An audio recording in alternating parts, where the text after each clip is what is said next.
اعوذ باللہ من الشیطان الرجیم، صفحہ نمبر 364، سورہ العنکبوت، آیت نمبر 59۔ اعوذ باللہ من الشیطان الرجیم، الذین، وہ لوگ جو صبروا، جنہوں نے صبر کیا، وعلا، اور اوپر، ربہم، اپنے رب کے، یتوکلون، وہ توکل کرتے ہیں، وکأین، اور کتنے ہی، من دابۃ، چوپایوں میں سے، لا تحمل، نہیں وہ اٹھاتے، رزقہا، اپنے رزق کو، اللہ یرزقہا، اللہ رزق دیتا ہے ان کو، وإیاکم، اور تم کو بھی، وہو السمیع العلیم، اور وہی ہے سننے والا اور جاننے والا، ولئن، اور اگر، سألتہم، سوال کرو ان سے، من خلق السماوات والارض، کس نے پیدا کیا آسمانوں کو اور زمین کو،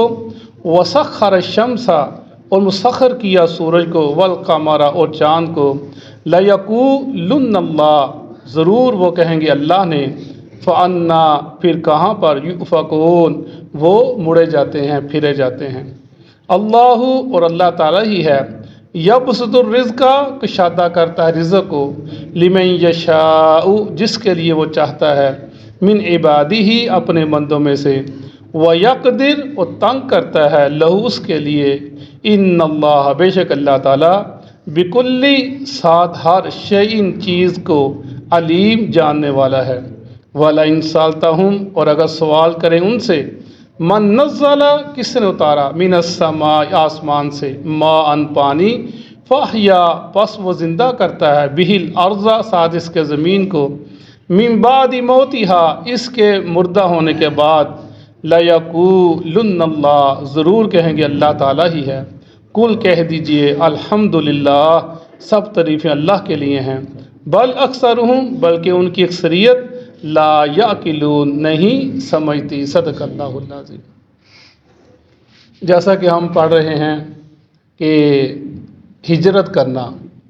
اور جب ہجرت کا حکم آیا تو صحابہ کرام کو یہ چیز سوچنے پر مجبور کر رہی تھی کہ ہم اپنا مکہ سے نکلیں گے، گھر بار چھوڑیں گے، مدینہ کی طرف جائیں گے، وہاں پر جا کر حالات کیسے ہوں گے، گھر کیسے ملے گا، کاروبار کیسے ہوں گے، وہاں کے لوگ کیسے ہوں گے، زندگی کے معاملات کیسے ہوں گے، بڑی سوچنے والی بات تھی، سمجھنے والی بات تھی، انسان سوچتا ہے، صحابہ کے ذہن کے اندر بھی آیا، تو وہ یہ چیز کو سوچ رہے تھے، تو اللہ فرما رہے ہیں، الذین صبروا وعلی ربہم یتوکلون، وہ لوگ جنہوں نے صبر کیا، یہ جو تکلیفیں آتی ہیں، پریشانی آتی ہیں، دین پر چلنے کی بدولت، دین پر چلنے کی وجہ سے،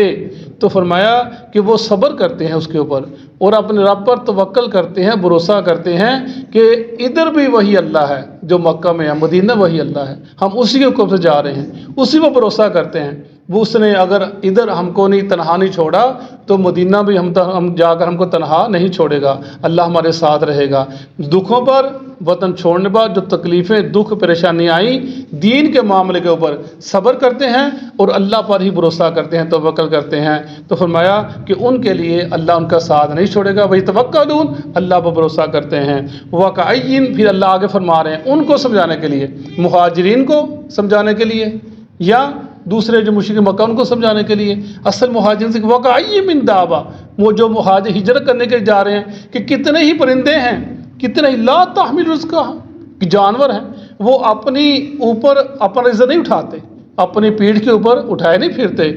واللہ یرزقہا وإیاکم، اللہ ہی رزق دیتا ہے ان کو اور تم کو، یعنی ان کو کیسا اللہ کا انداز ہے سمجھانے کا، پیار بھرا انداز، محبت بھرا انداز، کہ پریشان ہونے کی ضرورت نہیں ہے، دیکھو تم تو پھر انسان ہو، سوچتے ہو، عقل کام کرتے ہو، محنت کرو گے، سارا کچھ کر سکتے ہو، وہ پرندے جو بالکل جن کو سمجھ ہی اللہ جتنی تھی اتنی بس ہے، وہ اپنا وہ نکلتے ہیں، وہ اپنے اللہ ان کو رزق دیتا ہے، وہ رزق نہ وہ جمع کرتے ہیں، تم تو جمع بھی کرتے ہو، سارا کچھ کرتے ہو، ان میں ایسی سوچ ہی نہیں ہے، اللہ بات اٹھا کے نہیں پھرتے، وہ بس صبح نکلتے ہیں بھوکے پیٹ، شام کو اللہ تعالیٰ وہ بھرے پیٹ کے ساتھ واپس آ جاتے ہیں، اللہ یرزقہ، اللہ ان کو رزق دیتا ہے، وَهُوَ السَّمِيعُ الْعَلِيمُ، اور اللہ تعالیٰ وہ سننے والا اور جاننے والا ہے۔ جیسے عمر فاروق کہا کرتے تھے، اگر تم دین پر چلو تو جیسے اللہ تعالیٰ پرندوں کو رزق دیتا ہے نا، جو صبح جاتے ہیں اور شام کو پیٹ بھر کر واپس آتے ہیں، ایسے اللہ تمہیں رزق دے گا، اللہ کا اللہ بھروسہ کرو گے۔ یعنی مہاجرین کو بتلایا جا رہا ہے، حوصلہ دیا جا رہا ہے کہ پریشان نہیں ہونا۔ اللہ مثالیں دے دے سمجھاتا ہے کہ دیکھو پرندے ہیں اور تم ہو، پرندوں کو میں دیتا ہوں تو تم کو بھی دوں گا۔ پھر ہم نے دیکھا مدینہ کے اندر جب مسلمان گئے، مہاجر گئے، پھر اللہ نے کیسے لہریں بہریں اپنا کر دیا، وہ مال اور دولت اور سکون اطمینان سارا کچھ ہوا، گھر بار بھی ملے اور اللہ بیوی بھی، بچے بھی، سارا کچھ ملا، اللہ تعالیٰ نے تو برکتیں ڈال دی، اور یہ سارا کچھ بتایا جا رہا ہے۔ وَلَئِن سَأَلْتَهُمْ، اور اگر آپ سوال کرو ان سے، من خلق السماوات والارض وسخر الشمس والقمر لَيَقُولُنَّ اللَّهُ فَأَنَّىٰ يُؤْفَكُونَ، ان سے سوال کرو کہ زمین و آسمان کو کس نے پیدا کیا، پوچھو ان سے، تو اور زمین اور سورج چاند کس نے مسخر کر دیا، تو کہیں گے اللہ تعالیٰ نے۔ یہ مشرکین مکہ کو تنبیہ کی جا رہی ہے کہ جب سارا کچھ کرنے والا، آسمان زمین کو بنانے والا، وہ بارشیں برسانے والا، اناج اگانے والا، تمہاری روزی کا بندوبست کرنے والا وہ اللہ ہے، تو پھر جب تم وہ دیتا وہ ہے، اور جب مانگنے کی باری آتی ہے تم اس سے مانگتے نہیں ہو، کسی اور کی طرف چل پڑتے ہو، وہ لات کی طرف، وہ عزا کی طرف، یہ تم نے فرشتوں کی تو پکارنا شروع کر دیا، اور اس وقت جن کو بھی تم پکارتے ہو اللہ کے علاوہ تم نے ان کو پکارنا شروع کر دیا۔ تمہیں لَيَقُولَنَّ فَأَنَّىٰ يُؤْفَكُونَ، تم کہاں مڑے جاتے ہو، تم سمجھتے نہیں، غور و فکر نہیں کرتے، جس لین پہ تمہیں چلنا تھا، جس راستے پہ تمہیں چلنا تھا، تم نے اس کو چھوڑ دیا، الٹی طرف چلے جا رہے ہیں۔ اللہ یبسط الرزق لمن یشاء من عبادہ ویقدر لہ ان اللہ بکل شیء علیم، اللہ ہی کشادہ کرتا ہے رزق کو جس کے لیے چاہتا ہے، تنگ کر جس سے چاہتا ہے، وہ ہر چیز کو جاننے والا ہے۔ یعنی اللہ جس کو کسی بندے کو بارے چاہتا ہے کہ اللہ کو پتہ ہے اس کو میں مال دوں گا، یہ اس مال سے خیر حاصل کرے گا، اللہ کو پتہ ہے اس بندے کو مال دوں گا یہ آزمائش میں مبتلا ہو جائے گا، یہ فتنے میں مبتلا ہو جائے گا، اللہ کو پتہ ہے۔ یہ اللہ جس کو چاہتا ہے جیسے چاہتا ہے، جیسے ثعلبہ بن قعب کے بارے کے اندر حدیث آتی ہے، روایت آتی ہے کہ وہ اللہ کے نبی کے پاس آئے، یا رسول اللہ مجھے میرے لیے دعا کیجیے، اللہ مجھے مال دے۔ آپ نے کہا ثعلبہ وہ مال جو تھوڑا ہو، جس سے تو اللہ کا شکر ادا کرے، اس مال سے بہتر ہے، اس زیادہ مال سے بہتر جس سے تو اللہ کے حقوق ادا نہ کر سکے، تو رہنے دے۔ اس نے پھر اصرار کیا، اللہ کے نبی دعا کیجیے اللہ مجھے بہت زیادہ مال دے۔ آپ نے کہا ثعلبہ کیا تو میری تباہ نہیں کرتا، کیا تو میرے پیچھے چلنے پہ خوش نہیں رہتا، تو خوش ہو جا اس چیز کے اوپر۔ کہتے ہیں جی اللہ کے نبی دعا کیجیے اگر اللہ مجھے مال دے گا تو میں اللہ کی راہ بہت خرچ کروں گا۔ وہ اصرار کرتا رہا، اللہ کے نبی نے اس کے لیے دعا کی، اللہ تعالیٰ نے اس کو اتنا مال دیا کہ وہ مدینہ سے اتنا مال کہ شہر کے اندر جگہ کم پڑ گئی، وہ مدینہ کے باہر چلا گیا اپنے ریوڑ کو لے کر بکریوں کے، وہاں پر خوب اس کا ریوڑ پھلا پھولا۔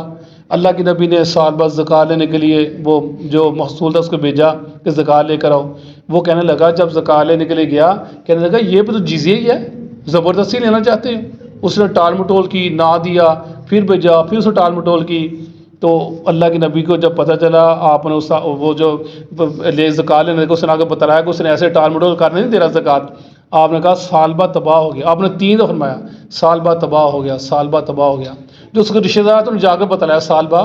اللہ کے نبی تیرے لیے بد دعا کی ہے کہ تو تباہ ہو گیا۔ وہ اس کو پتہ چلا، وہ اپنا زکوٰۃ کا مال لے کر مدینہ میں آ گیا، جی مال لے لیں۔ آپ نے میں ثعلبہ مجھے اللہ نے تیری زکوٰۃ لینے سے منع کر دیا۔ ثعلبہ نے زکوٰۃ واپس لی، واپس چلا گیا، دل کے اندر نفاق تھا، اللہ سے توبہ نہ کی اور چلا گیا، واپس جا کر اپنے مال مگن ہو گیا۔ اللہ کے نبی دنیا سے چلے گئے۔ ابو بکر صدیق کے دور کے اندر ثعلبہ پھر آیا زکوٰۃ کا مال لے کر ابو بکر کے پاس کہ میرا زکوٰۃ کا مال لے لیں۔ ابو بکر نے کہا ثعلبہ، اور جس مال کو اللہ نے منع کیا میرے نبی کو کہ اس کا مال لینا، ابو بکر کیسے مال لے سکتا ہے؟ ابو بکر نے واپس کر دیا۔ عمر فاروق کے دور کے اندر مال لے کر آیا، عمر فاروق نے یہی کہا، اے ثعلبہ جس تیرے مال کو اللہ نے میرے نبی کو منع کر دیا تو اس سے مال نہیں، میں تیرا مال کیسے لے سکتا ہوں؟ عثمان غنی کے دور کے اندر بھی آیا، عثمان غنی نے ایسے کہا، پھر اسی دور کے اندر نفاق کی حالت میں مار گیا۔ یعنی بتلانے کا مطلب یہ کہ اللہ جس کو چاہتا ہے شکر ادا کرنا، توکل کرنا، بھروسہ کرنا، زیادہ ہے تھوڑا ہے، صبر کرنا اور شکوے شکایتیں نہ کرنا، اصل یہ ترغیب دی گئی ہے کہ زیادہ مانگنا انسان فتنے میں مبتلا ہو۔ جیسے آپ نے فرمایا آپ نے کچھ لوگوں کو مال دیا صدقے کا، آپ نے فرمایا میں کچھ کو مال دیتا ہوں لیکن ان کے بارے میں مجھے ڈر ہے کہ وہ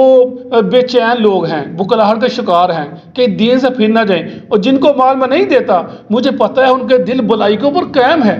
اور عمر بن تغلب کہتے ہیں میں ان لوگوں میں جس میں مجھے مال نہیں ملا، تو مجھے اس اللہ کے نبی کے جو آپ نے ارشاد فرمایا کہ مجھے وہ ان کے دل کے اندر بلائی ہے، وہ میں ان سے محبت کرتا ہوں، تو کہتا مجھے اتنی خوشی ہوئی کہ مجھے سرخ اون مل جاتا مجھے اتنی خوشی نہ ہوتی جتنی مجھے اس سے خوشی ہوئی۔ یعنی یہ لوگ تھے جو دین پر پہرا دیتے تھے، دین کو ترجیح دیتے تھے، اور یہ اللہ جس کو شادہ کرتا ہے، جس کو تنگ کرتا ہے، وہی ذکر کیا جا رہا ہے۔ وَلَئِن سَأَلْتَهُم مَّن نَّزَّلَ مِنَ السَّمَاءِ مَاءً فَأَحْيَا بِهِ الْأَرْضَ مِن بَعْدِ مَوْتِهَا لَيَقُولُنَّ اللَّهُ، اگر ان سے سوال کرو آسمان سے پانی کون برساتا ہے، تمہاری مردہ زمین کو زندہ کرتا ہے، کون برساتا؟ کہیں کہ اللہ، کہہ دو وہ پھر اللہ ہی کرتا ہے سارا کچھ، کیوں اللہ سے نہیں مانگتے، کیوں وسیلے کام کرتے ہو؟ کہاں بھائی یہ دیوی یہ دیوتا، کن کن کو تم پکار اللہ کے علاوہ، یہ بارشوں کا دیوتا ہے، یہ دھوپ کا دیوتا ہے، یہ رزق کا دیوتا ہے، کیوں کرتے ہو ایسے کام؟ قل الحمدللہ، اور جب کہتے ہو اللہ کرتا بھی کہو اللہ کا شکر ہے، اللہ کا شکر ادا کرو۔ بل اکثرہم لا یعقلون، اتنا کچھ سمجھنے کے باوجود یہ لوگ عقل رکھتے نہیں، سمجھتے نہیں۔ سورج چاند زمین آسمان یہ سب مسائل سمجھنے دے پڑھنے کے باوجود دیکھنے باوجود یہ عقل کرتے نہیں ہیں، غور و فکر کرتے نہیں ہیں، اندھے ہوئے چلے ہیں۔ وہی اللہ بار بار ذکر فرما رہے ہیں، لوگوں کو سمجھانے کا اللہ کا انداز ہے، جو سمجھ جاتے ہیں ان کے ساتھ محبت بھرا انداز ہے، جو نہیں سمجھتے ان کو سمجھانے کا اللہ کا انداز ہے کہ اللہ کے قریب آ جاؤ، اسی میں فائز میں کامیابی ہے۔ صدق اللہ۔